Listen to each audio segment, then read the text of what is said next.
and Reeby's alright. Like, She's the got Reeby bitch- character yeah. should be Yes. what Maria's doing. Exactly. Like, the bitchy thing that Rebby's up to. Because I just don't like her face. Yes, and that's what it is. And Apparently, that's all credit to Reeby Sky. Like, well, I mean, there are some people who can't fucking stand her in person because, she might not be acting. But, yeah, she's an absolute twat and you want to punch her in the face. hey, well, the best characters are you turn up to 11, so if you're And- already a bitch, you just turn that up, and exactly. hey, you're a super bitch now. Yeah, exactly. So that might be her point, is that, most people think she's a bitch. She is a bitch, and on television, works great.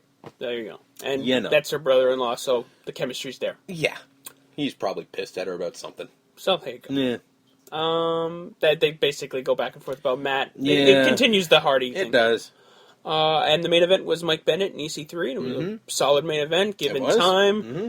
Bennett won, but he didn't he didn't dominate. No. It was the same it was thing the before. Finn Joe spot. It was the quick roll up kind of like, oh my god. It was the what's it called? The Finn Joe finish from Dallas and the Austin Bret Hart where they had him in the sleeper hold and then he jumps off the rope, flips over and pins him down for a quick three and then flashes out. So there you go. So now EC3 officially has been pinned. He has been pinned. Again, I forgot to do the fucking research. Apparently I didn't even watch this episode either. But I forgot to do the research to see if he had been pinned. No, he hadn't. I checked. Did you? He hadn't. Okay. It was all where I thought it was he all tag matches and first Oh, bloods okay. and countouts and all that stuff. All right. But now this is the first official loss. Yeah. It does wonders for Mike Bennett. It Mike certainly Bennett, does. This feud with Mike Bennett is solid. done wonders. Yeah. For him and for EC3. Mm-hmm. Oh, yeah. Because it's gotten this EC3 not a heel, not a face, tweener type character, plus Michael Bennett, who's new, got them both over. Mm-hmm. Like, now...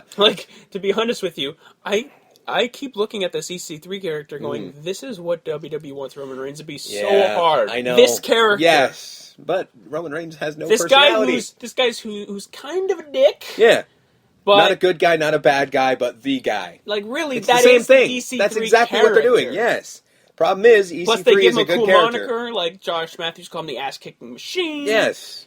He comes out, like, during mid-match, Yeah. like, some dude in an EC3 sign, he's like, sweet flag, dude! And, and toss Michael Bennett into the barricade. Again, it just doesn't... Like, I'm like, if this character, Yeah. this guy, EC3, this character right here, could be taken, implanted into where Roman Reigns is spot right now, and could make... And he would make all the money. Millions. Yeah. T-shirts and all that. Oh, yeah. Jazz. It would work wonders. It probably won't. The latest rumor I heard, which I think you might find interesting, is Ring of Honor's considering purchasing TNA. Oh, no, I knew about that, Yeah? That would be interesting. Not Ring of Honor. No. Sinclair, whatever. The people that own Ring of Honor. Sinclair Broadcasting, yes. Which would be interesting. I don't know why they would want to buy it, because they're doing fine. Them and they're like partnering with some company that bought Segway and turned that company around and I think sold it off for money. Yeah. Profit. They pretty much flipped the company. Yeah. So maybe that's what they want to do. Would you be shocked if they bought TNA, held it for a little bit, and then flipped it to WWE?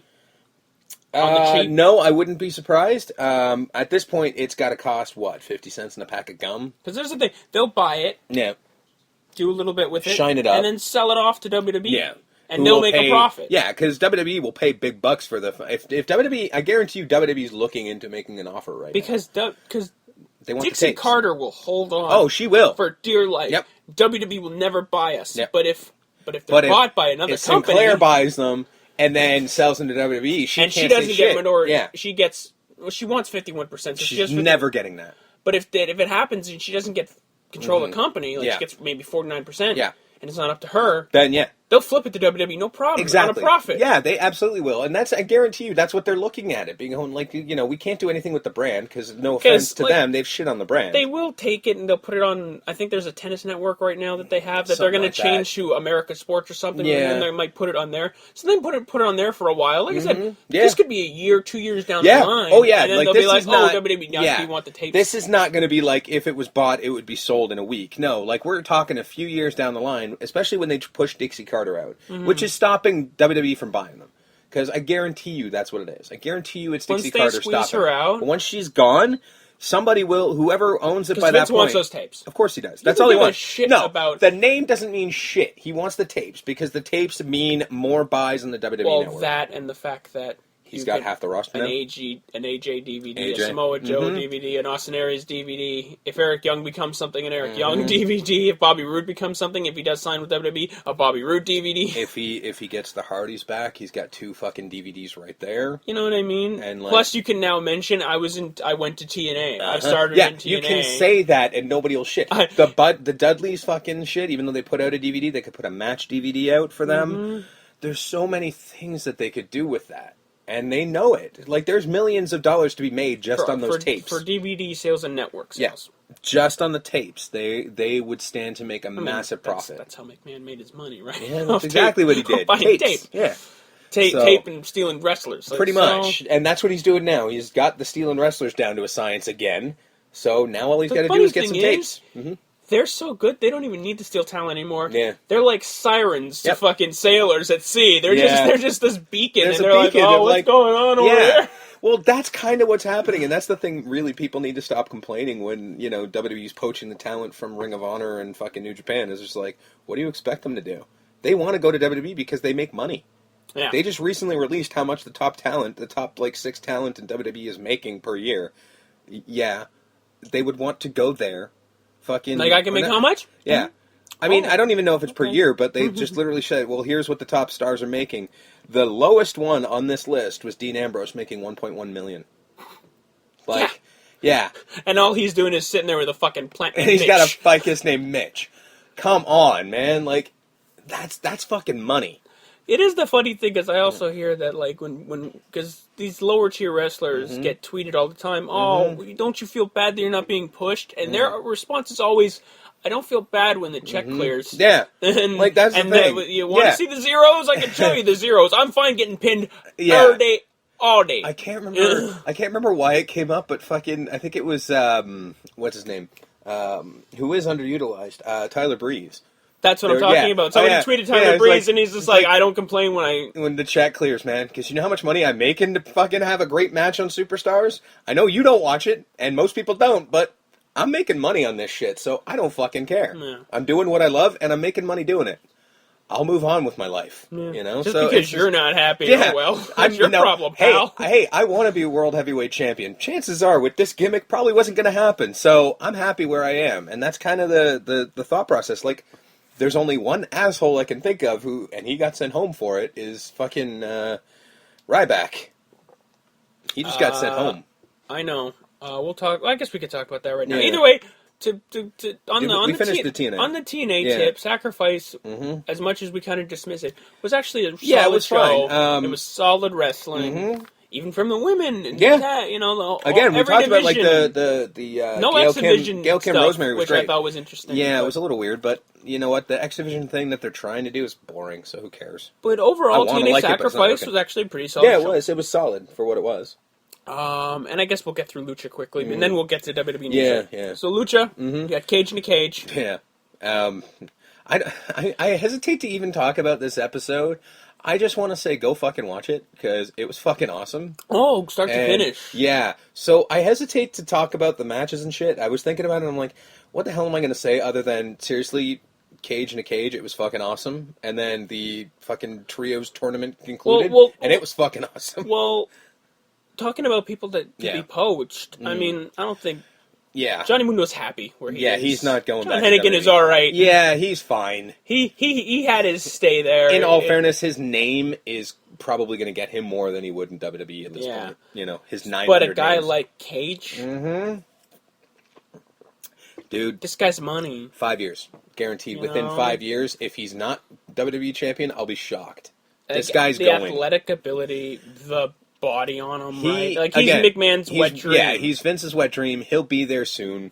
I'm pretty sure it's just like, how much of a contract does he have with Lucha that WWE would have to buy out? Does he have one of those weird 7-year Sure he does. I'm deals? sure of it. Like, I'm sure of it. These guys have the weirdest deals. Yeah, Lucha's deals are fucking strange, man. Like, Puma had an opt-out. Yeah.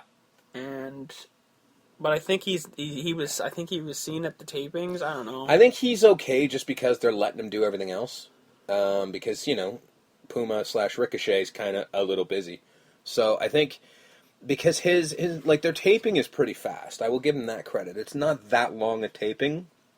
So I think he's okay with it just because he can go do other things, but, some guys like Cage, like, I don't see Cage on the North American Indie. I don't know where the fuck he wrestles outside. PWG. Is it that? Because, we don't see that, but if WWE's not looking at him, somebody's dropping the ball somewhere. Oh, no, he's on the radar. Yeah. It's going to be hard like to, what his contract hard to get him. is. Yeah, because he's kind of like the Young Bucks. Yeah, where yeah. You want him, yeah. but does he want you? That's the thing. Like the Bucks definitely have already come out many times and said, yeah, we turned them down. There's no place for us there. Although that being said, your stablemates are kind of there. There might be. We'll see what happens in about a year. And I think even they've gone on record going, well, we can't right now because we're under contract to ROH. Mm-hmm. When that's up, contract's up, and you got 3 of your buddies on fucking because that's WWE. a couple years from now. Yeah. By then, yeah, you would hope that guys like Anderson, Gallows, and AJ are going to be big deals in the WWE. Well, I can't even say you would hope. You're pretty much guaranteed, especially what's happened. I don't guarantee anything in WWE. I say pretty much, yeah. Not necessarily, but pretty much. I mean, it's pretty damn close. So, but yeah, there's a chance. Going back to the Ryback thing, if he does go, yeah. We go back to Lucha. Yeah, Lucha's, You can do a swap. Ryback easy, yeah. Take Cage and grab Ryback. It's all good. Ryback can take the Cage spot, and Lucha and Cage can take the Ryback spot in WWE. Exactly. Easily. And, Ryback won't miss a beat where Cage left off, because he can do half of the things Cage can do. And he's got a personality. He does. He absolutely does. That fucking big guy personality might actually do really well in Lucha. Thrive in something that really like could, Lucha. Yeah. I think that would actually do really well. And if he's unhappy, fucking dude, go for it. This match was so good. It was. Taya was so good when she climbed in. The bump she took, Jesus Christ, on a stick, man. Ow. I think the best spot I saw was Mundo had a kendo stick, and he was going to hit Cage with it. Yeah. And then Cage caught him, power bombed him. The stick flew up. Oh, yeah. And without even thinking, Cage just reached out and grabbed it. Yeah. You can tell that could have gone badly, but he just fucking snatched it right out of the air and just started wailing on it. And you're like, okay. And then he broke it over his knee, and you're like, pretty sure he's superhuman. And he was throwing Cage around, he was throwing Tire around. Yeah, and it was nuts, man. Again, like I feel like we've already. There was the Steiner screwdriver. Yeah. On the chair. Oh, that was awesome.